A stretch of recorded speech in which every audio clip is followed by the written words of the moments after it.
నిన్నేం చేశారు? బాటిల్స్, తాగిన ఖాళీ బాటిల్ తీసుకుపోయి తిరుమల పైన పెట్టి ఇక్కడంతా కూడా మద్యం వచ్చేసిందని మన మీద బురదేయడం మొదలుపెట్టారు. మా డీజీపీ వచ్చాడు. వస్తే నేను చెప్పా, దొరికిందంటున్నావు, నీకు బాటిల్స్ ఉన్నాయి కదా అన్నాను. ఉన్నాయన్నాడు. ఆ బాటిల్ తీసుకొని హోలోగ్రామ్ ఉంది. ఆ హోలోగ్రామ్ చూస్తే ఏ బ్యాచ్లో ప్రొడ్యూస్ చేశారు, ఏ షాప్కి వెళ్ళింది, ఏ షాపులో కొన్నారు, డీటెయిల్స్ వస్తాయి. ఇన్వెస్టిగేషన్ చేయమన్నా.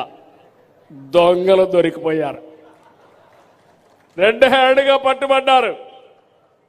సాక్షి పేపర్లో న్యూస్ వేస్తాడు, సాక్షి టీవీలో న్యూస్ వేస్తాడు, తిరిగి ఎదురుదాడి మన మీద చేస్తాడు. నేను చాలా అప్రమత్తంగా ఉన్నా. ఎందుకంటే నేనే ముఖ్యమంత్రి బాబాయిని చంపినప్పుడు తెల్లవారి నారాసుర రక్త చరిత్ర అయిపోయింది. ఆ రోజు నేను జాగ్రత్తగా ఉండుంటే గేమ్ ఈజ్ ఓవర్, ఇంత వచ్చే ఇబ్బంది వచ్చేది కాదు. ఇప్పుడు కూడా నన్ను మోసం చేయాలనుకుంటున్నారు. అందుకే నేను చెప్పా, డేగ కన్ను పెట్టా ఈ రాష్ట్రంలో. ఎవడు ఎక్కడ తప్పు చేసినా రెడ్ హ్యాండెడ్గా పట్టుకుంటా, తాట వలస్తాను. కానీ ఎవడిని వదిలిపెట్టాను ప్రజా రక్షణ కోసం. చేయాలన్నా లేదా తమ్ముళ్ళు?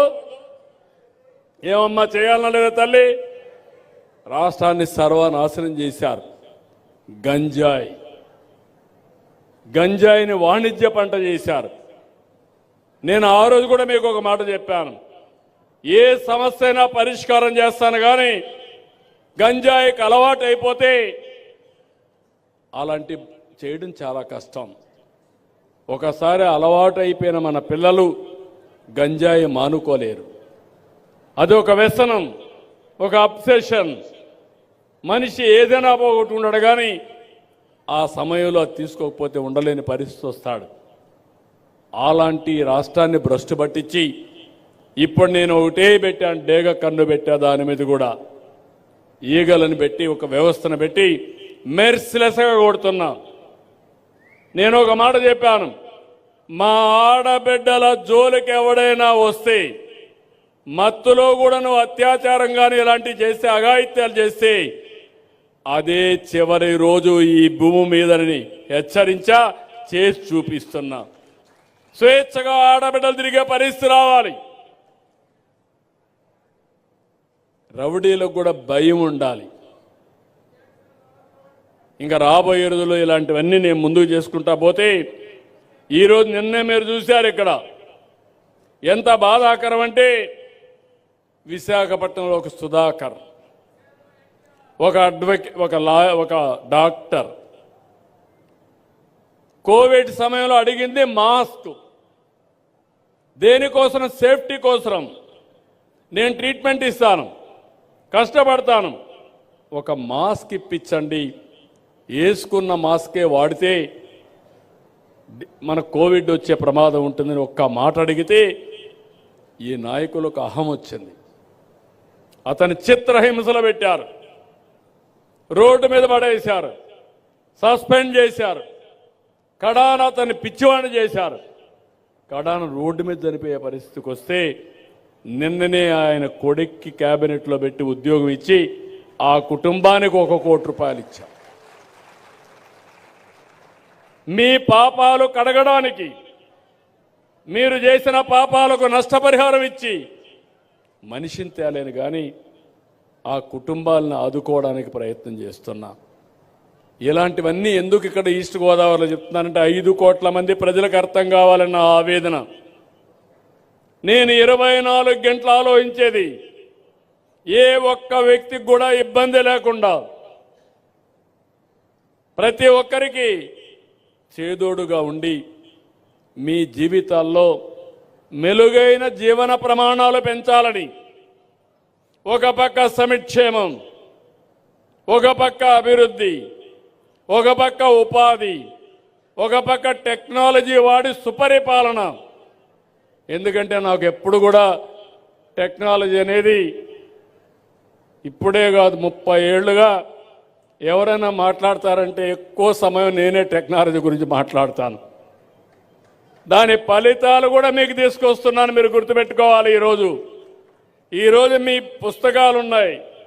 నేను మళ్ళా వదిలిపెడితే ఎవరో ఎక్కడో ఒక ఆఫీసర్ తప్పు చేస్తే మళ్ళా కథ మొదటికి వస్తుంది. అందుకే ఇప్పుడు బ్లాక్ చైన్ టెక్నాలజీ పెడుతున్నాం. మా ఆఫీసర్లకు అందరికీ చాలా స్పష్టంగా చెప్పాను, ఇది నేను ఒక చరిత్ర సృష్టించాలనుకుంటున్నా. ఒక్క లిటిగేషన్ లేకుండా ఈరోజు నేను ఒక విషయం మిమ్మల్ని అడుగుతున్నా. ఈరోజు మీరు ఒక్కసారి చూస్తే మీరు షేర్ మార్కెట్లో డబ్బులు కడతారు, మీకేం సర్టిఫికెట్లు రావు, కంపెనీ మీ దగ్గరికి రాదు. సెన్సెక్స్ ఉంది, రేట్లు చూసుకుంటారు, అనలైజ్ చేస్తారు, ఏ కంపెనీ బాగుంటే ఆ కంపెనీలో పెడతారు. ఆటోమేటిక్గా ఆన్లైన్లో ట్రాన్సాక్షన్స్ అయిపోతాయి, అమ్మకాలు కొనుగోళ్లు అన్నీ కూడా ఆన్లైన్లో అయిపోతాయి. ఎందుకు మనం అలాంటి వ్యవస్థలు క్రియేట్ చేసుకోలేం? ఎందుకు పిల్లర్ టు పోల్ ఆఫీసర్ చుట్టూరు తిరగాలి? మొన్నటి వరకు మా వాళ్ళు అన్నారు, ఎవరైనా ఒక చిన్న పిటిషన్ పెట్టుకోవాలంటే గ్రామ సచివాలయం, ఇప్పుడు దాని పేరు కూడా మార్చా, స్వర్ణ కార్యాలయం పెట్టా, అక్కడికి పోవాలి. అక్కడుండే ఒక ఆఫీసర్ కానీ మీ కాగితం తీసుకొని రిజిస్ట్రేషన్ చేయకపోతే రిజిస్ట్రేషన్ లేదు. ఇది ఎక్కడ చోద్యం? ఎందుకు పర్మిషన్ కావాలి? దేనికోసం పర్మిషను? కనీసం నువ్వు ఫోన్ ఎత్తుకొని హలో అంటే, నేను మనమిత్ర దీంట్లో కానీ నాకు ఈ ప్రాబ్లం ఉందంటే దాన్ని కన్సర్న్ ఆఫీసర్ పంపించి ఆ సమస్య పరిష్కారం చేయాలని నేను అనుకుంటే, మీరు కాగితం ఇచ్చి రిజిస్ట్రేషన్ చేయమంటే అది కూడా చేయకుండా దానికి కూడా చేయి దడిపితే ఏదో చేస్తామంటే ఇది ఎక్కడ న్యాయం అని నేను అడుగుతున్నా. అందుకే మీలో కూడా ఒక ఆలోచన రావాలి. రాబోయే రోజుల్లో ప్రతి నెల ఒక్క రోజున టెక్నాలజీ పెనిట్రేషన్ తీసుకొస్తాను, ఇంటింటికి మీకు నేర్పిస్తా ఎట్లా వాడుకోవాలనో. అది మీరు వాడుకుంటే ఇబ్బందులు లేని మీ జీవితాలు తయారు చేసే బాధ్యత, సమస్యలు లేకుండా అవినీతి లేకుండా సుపరిపాలన ఇచ్చే బాధ్యత నాదని మరొక్కసారి హామీ ఇస్తున్నా. మిగిలిన విషయాలు ఇంకొకసారి నేను మాట్లాడతా. ఇక్కడికి వచ్చినప్పుడు రాయవరం గ్రామంలో ఎమ్మెల్యే గారు డ్రైన్స్, సీసీ రోడ్లు 2,50,00,000 అడిగాడు. తప్పకుండా నేను ఇక్కడికి వచ్చా, గుర్తుండే విధంగా కంపల్సరీగా 2,50,00,000 రూపాయలు ఇచ్చి ఈ గ్రామాన్ని పూర్తిగా బాగు చేసే బాధ్యత ఎన్డీఏ ప్రభుత్వం తీసుకుంటామని మరొక్కసారి హామీ ఇస్తూ, నేను మీ అందరికీ, రాష్ట్రంలో ఉండే ప్రజలందరికీ హామీ ఇస్తున్నా, 1 ఇయర్ సహకరించండి.